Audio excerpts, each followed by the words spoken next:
बच्चों, अब मैं आपको एक कहानी सुनाती हूँ। चूहे की कहानी। एक विशाल घने जंगल में एक महात्मा की कुटिया थी और उसमें एक चूहा रहा करता था। महात्मा उसे बहुत प्यार करते। जब पूजा से वो निवृत्त हो जाते तो चूहा दौड़ता हुआ उनके पास आ पहुँचता। कभी उनकी टांगों पर दौड़ता, कभी उनके कंधों पर चढ़ जाता। महात्मा सारे वक्त हंसते रहते। धीरे धीरे उन्होंने चूहे को मनुष्यों की तरह बोलना भी सिखा दिया। एक बार उस चूहे के छोटे से दिल में बलवान बनने की लालसा पैदा हुई। वह बोला, महाराज, बिल्ली के दांत कितने तेज होते हैं, उसके पंजों में कितनी ताकत है। एक ही झपट्टे में चूहे को दबोच लेती है और मारकर खा जाती है। उससे तो सब डरते हैं, चूहे से तो कोई नहीं डरता। तो महाराज ने पूछा, तो तू क्या चाहता है? महाराज, कोई ऐसा उपाय करें जिससे मैं भी बिल्ली बन जाऊं। तो महाराज ने कहा, तू बिल्ली बनकर क्या करेगा? फिर मुझसे सब डरेंगे। मैं बिल्ली बनकर बिल्ली से लड़ूंगा, उससे चूहों का बदला लूंगा। उसने हम पर बड़े अत्याचार किए हैं, वह सैकड़ों चूहे खा चुकी है। उन महात्माओं में बच्चों ऐसी शक्ति थी कि वह अपने योग बल से एक जीव को दूसरे जीव में बदल सकते थे।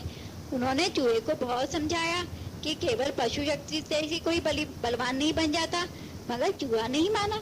तब उन्होंने अपने कमंडल में से थोड़ा गंगा जल निकाला और चूहे पर छिड़की और कहा, तथास्तु। देखते ही देखते वहाँ पर एक सफेद रंग की बिल्ली बन गई। नीली नीली आंखें, छोटा छोटा मुंह। उसे देखकर साधु महाराज भी हैरान रह गए।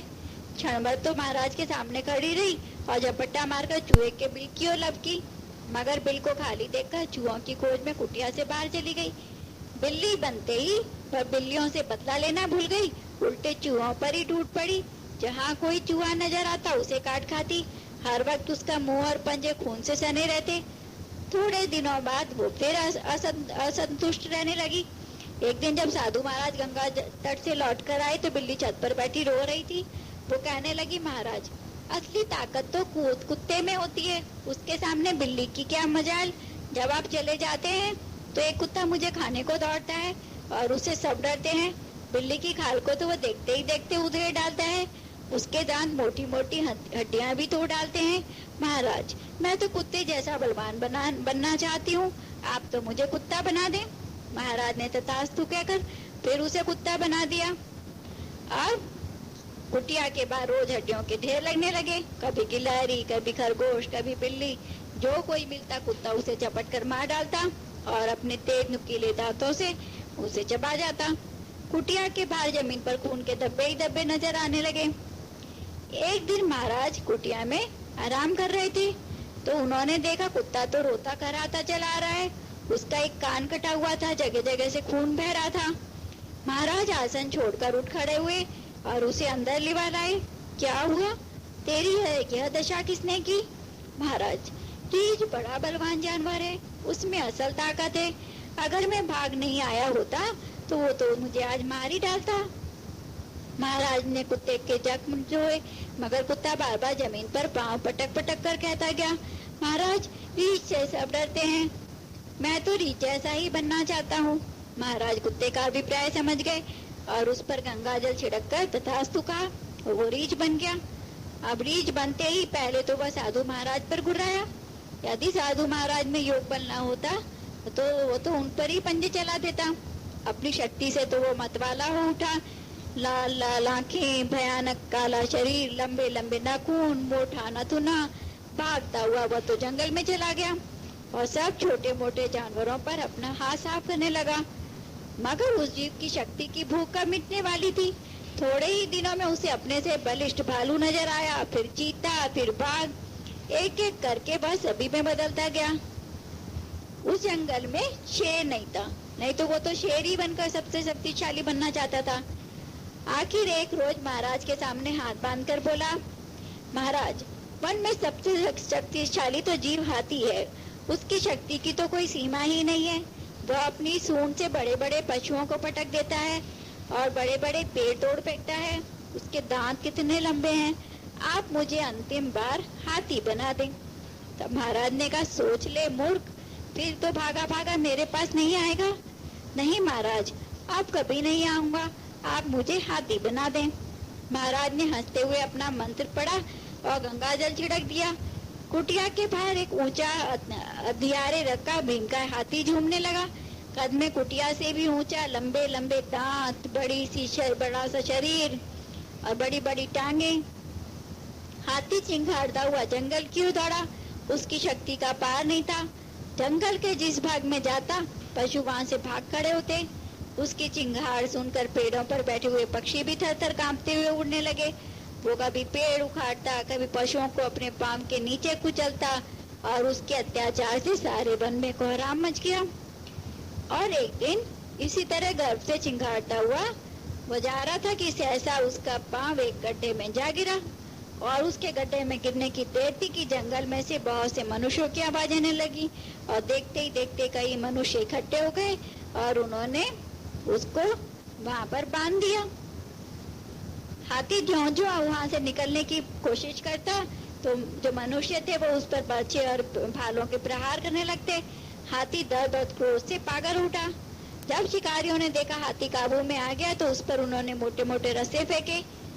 गड्ढे में एक दीवार लकड़ी की थी, उसे तोड़कर शिकारी हाथी को बांधे उसे मारते घसीटते बाहर निकालने लगे। एक आदमी उसकी गर्दन पर तेज कटार लेकर आ बैठा। रस्सों से उसके पिछले दोनों पांव एक साथ बांध दिए। इस प्रकार वे हाँकते हुए हाथी को जंगल से बाहर ले जाने लगे। इतने में शाम हो गई। चारों ओर अंधेरा छा गया। एक स्थान पर शिकारी रुक गए और हाथी के पांव को मोटे मोटे रस्सों से एक वट वृक्ष के तने के साथ बांधकर यह सोचकर कि कल इसे ले जाएंगे, जंगल में से बाहर चले गए। रात गहरी होने लगी। भूख और शरीर की पीड़ा से व्याकुल हो हाथी बार बार चिंघाड़ने लगा और उसकी आवाज सारे जंगल में गूंजने लगी। फिर उसे याद आया, हाथी से भी यदि कोई बलवान जीव होता है तो वो है शिकारी। काश कि साधु महाराज को मेरी दिशा का ज्ञान हो जाए। इतने में हाथी को ऐसा भान हुआ कि जैसे उसके पिछले पांव पर खुजली हुई है। हाथी ने पहले तो कोई ध्यान नहीं दिया, फिर उसे खुजली हुई तो उसने फिर भी ध्यान नहीं दिया। फिर उसे ऐसा लगा जैसे उसके पिछले पांव पर कोई हल्की हल्की आवाज कर रहा है। हाथी ने अपने पांव की ओर देखा तो उसने क्या देखा बच्चों, कि एक नन्हा सा चूहा उसके पांव पर चढ़ा हुआ है। हाथी को पहले तो बहुत गुस्सा आया और जी चाहा कि उसे वहीं पर मसल दे, मगर जब उसने चूहे को दोबारा देखा तो देखकर हैरान रह गया। नन्हा सा चूहा उसके पांव पर बैठा अपने नन्हे नन्हे दांतों से उसकी रस्सियां काट रहा था। हाथी आंखें फाड़ फाड़ कर उसकी तरफ देखने लगा। यह चूहा कौन है और मेरे बंधन क्यों काट रहा है? हाथी बार बार सोचता हुआ हैरान हो उठता।